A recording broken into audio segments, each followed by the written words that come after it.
Captain Ibrahim Traoré, the transitional leader of Burkina Faso, has poignantly declared, "We are victims of our wealth." These words resonate deeply, highlighting the paradox faced by many African nations blessed with abundant natural resources. Despite its wealth in gold and other valuable minerals, Burkina Faso finds itself grappling with persistent terrorism and instability. Burkina Faso's struggle with terrorism has intensified over the years, with attacks carried out by armed groups linked to Al-Qaeda and the Islamic State. These assaults have not only displaced millions of citizens, but have also created a severe humanitarian crisis. However, behind the surface lies a harsh reality. The country's natural resources, which should be a source of prosperity, have become a source of conflict and exploitation. Captain Traoré emphasizes that these riches attract international interest and fuel internal conflicts. Gold mines, in particular, have become focal points of tension, drawing foreign companies and armed groups alike. Terrorist organizations exploit these resources to finance their operations, perpetuating violence and instability in the region. In his statement, Traoré underscores the need for Burkina Faso to regain control over its resources and protect its people from exploitation.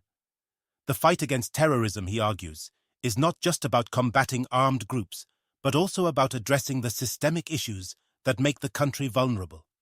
This includes reclaiming sovereignty over natural resources and ensuring that their benefits are directed toward national development rather than external interests. Burkina Faso's plight is not unique. Across the continent, resource-rich nations face similar challenges, where the wealth beneath their soil becomes a curse rather than a blessing. Traoré's words serve as a reminder that the path to peace and stability lies in addressing these root causes, fostering economic resilience, and asserting control over national assets. In this critical moment, Burkina Faso stands at a crossroads. The leadership of Captain Ibrahim Traoré reflects a growing determination to break free from this cycle of exploitation and build a future where the country's wealth serves its people rather than its adversaries.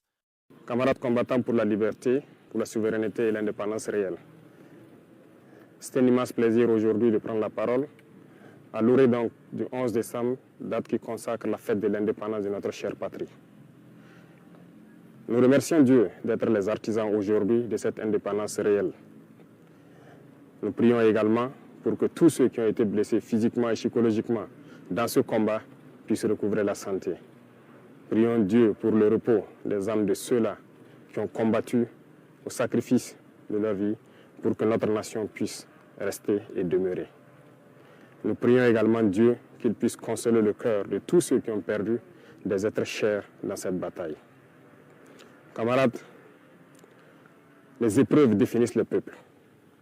Aujourd'hui, l'épreuve que nous vivons au Burkina Faso définit notre peuple. Un peuple courageux, vaillant, combattant, conquérant, résilient.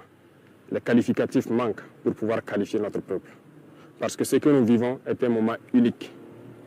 À travers cette bataille, nous avons pu nous unir et nous donner la main dans une cohésion parfaite pour soutenir nos forces combattantes pour pouvoir mener à bien ce combat pour notre indépendance réelle.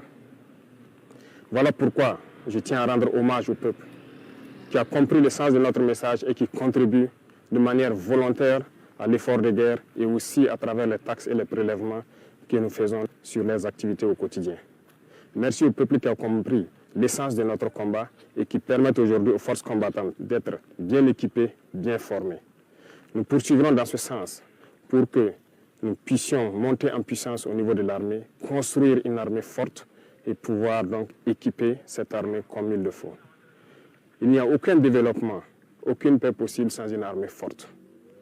Voilà pourquoi nous devons rendre hommage à ceux-là qui ont tout sacrifié pour que nous puissions être là aujourd'hui et parler de Burkina Faso.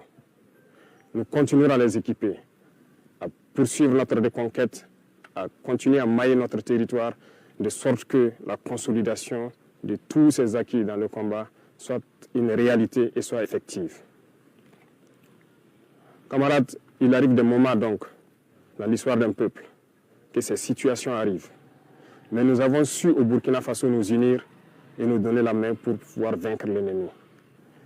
Les combattants aujourd'hui sont fiers et continueront leur mission pour recouvrer l'intégralité de notre territoire et pouvoir donner vie à notre nation. L'armée ira où elle doit aller pour sécuriser nos richesses, puisque c'est de ça qu'il s'agit.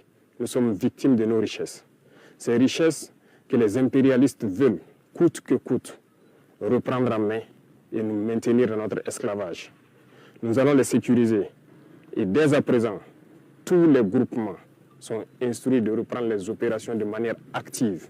Au sol comme dans les airs, nous allons traquer ces ennemis de la nation jusqu'à leur dernier retranchement. Plusieurs opérations ont d'ores et déjà commencé et vont s'intensifier. Nous allons les poursuivre jusqu'à leur dernier retranchement et les éliminer jusqu'au dernier. La seule chose qui puisse prévaloir pour qu'ils puissent survivre, c'est qu'ils se rendent à nos différentes forces en déposant les armes et leur logistique. Le cas échéant, combattez-les jusqu'au dernier. Parce que le Burkina Faso n'abandonnera jamais. Le Burkina Faso n'abdiquera jamais. Le Burkina Faso va combattre. Nous sommes un peuple fier, combattant, guerrier et digne. Et nous continuerons dans ce sens. Tous ceux qui rêvent de voir le Burkina Faso à genoux pour espérer nous ramener dans l'esclavage doivent comprendre qu'ils ont échoué. Parce que ceux qui ont risqué leur vie hier nous ont instruits de continuer le combat jusqu'à notre liberté totale et notre indépendance. Voilà pourquoi je tiens à remercier tout un chacun, burkinabé de l'intérieur et de l'extérieur, qui continuent de contribuer à l'effort de guerre, de poursuivre leur démarche et que nos forces armées puissent atteindre le niveau que nous escomptons, sécuriser nos populations et nos terres. Merci à tous et je souhaite donc que cette fête d'indépendance soit un moment de méditation, que chacun médite sur l'indépendance réelle et pouvoir apporter ce qu'il peut apporter pour que notre Burkina Faso rayonne en Afrique et dans le monde. Le Burkina Faso reste et demeure. Vive le Burkina Faso, vive nos vaillantes forces combattantes. Que Dieu les protège, que Dieu veille sur eux dans toutes leurs missions, sur toute l'étendue du territoire. Que Dieu fasse en sorte que l'année 2025 soit l'année de notre victoire finale sur l'ennemi. Merci à tous. La patrie ou la mort. If Captain Ibrahim Traore's words resonate with you, it's time to take action. Burkina Faso's fight against exploitation and terrorism isn't just their battle. It's a call for all of us to stand in solidarity with nations striving for sovereignty and justice. Share this story to raise awareness about the challenges faced by resource-rich countries. Start conversations about the importance of fair resource management and economic independence. Support organizations and initiatives working to protect vulnerable communities affected by these conflicts. Most importantly, stay informed and engaged. Together, we can amplify voices like Captain Traore's and advocate for a world where wealth is a blessing, not a curse. Let's be part of the change.